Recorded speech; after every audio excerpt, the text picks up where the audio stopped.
Hi guys, welcome back to 40 Plus and Unfiltered. So the biggest lie we're being grown up with is that we've been told that this system is there for us and it will be there when you need it, so long as you continue working and paying your taxes. So what happens? You work all your life. You pay your national insurance for 40 plus something years. We pay taxes, we pay fees, we pay some more taxes, we pay fines, we pay many things. So over the course of many years that you do work, you'll pay hell of a lot of amount of taxes and money altogether.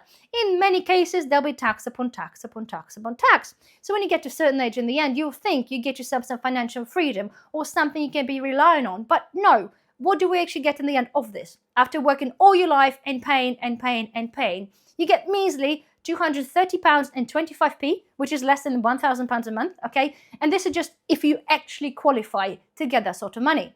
So look in the UK. Right, the average rental in UK is between £900 and £1,200. This is just for rental alone. This is not including any bills, food, or anything at all. So think about this, okay? You work in all your life, you get to the stage at the retirement age, and you get something that's less than what actually cost you to put a roof over your head.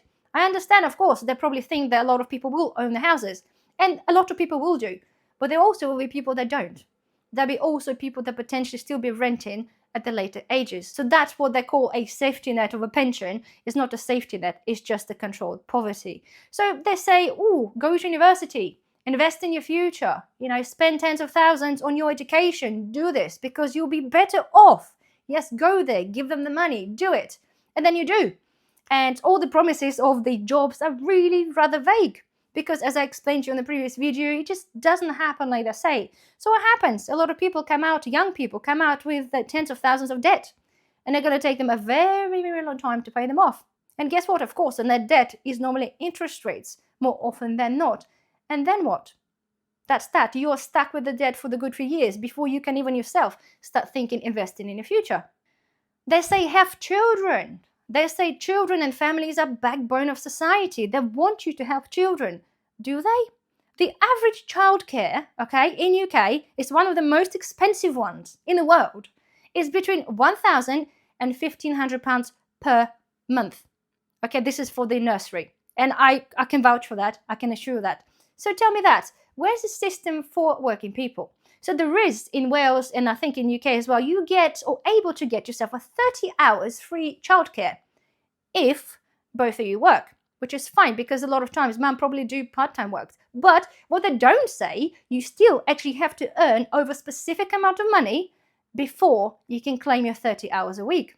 So where does this leave parents? Does it leave parents then staying at home and claiming benefits when then people then moan about? Or then it makes people then go to work, like mums go to work, earn their money because they won't be able to work full-time anyway, and then pretty much spend majority of the money that they earn on the childcare.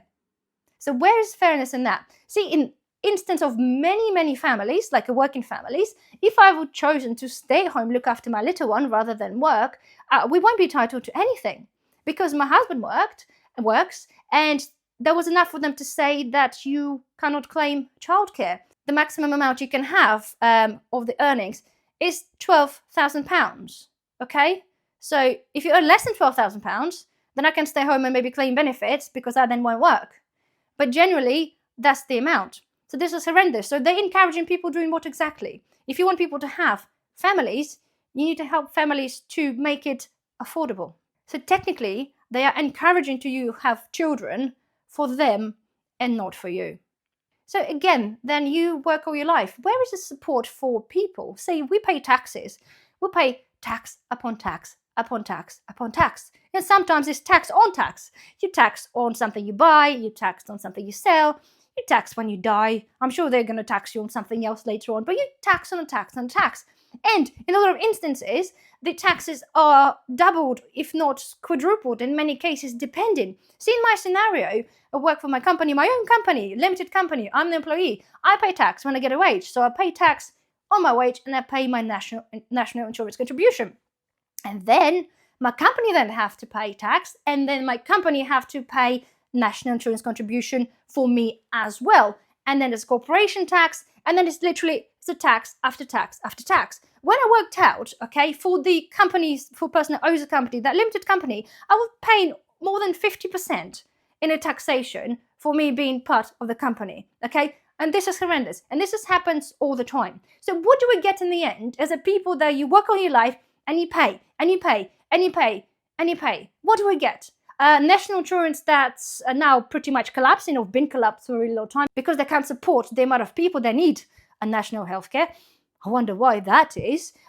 Cost of living is going through the roof. Rental, mortgages, everything is going through the roof. So what are we paying for? This is certainly not our future security, because we're not getting it. See, they want you to work longer. They want you to pay longer to support the system that gives me and you nothing back. So if they truly wanted people to be safe and secure when it comes to retirement, they'll match the pension to the cost of living currently. If they wanted people to have children, they'll make it affordable, or make the childcare affordable. If they truly wanted more people to work, then make sure that it's more affordable for them to actually go to work than staying at home. So if the system truly wanted us to be stable, after 40 years of paying into the system, you expect stability and not anxiety. So the thing is, to you guys, the system isn't broken. It works perfectly fine, but it's designed for them and it works for them. And this is the really, really hard truth of the current world we live in. So anyway, guys, I really have felt like I had to get this off my chest. I do hope you have enjoyed this video. Don't forget, thumbs up, subscribe if you're not a subscriber, and I shall see you in the next video. Bye-bye.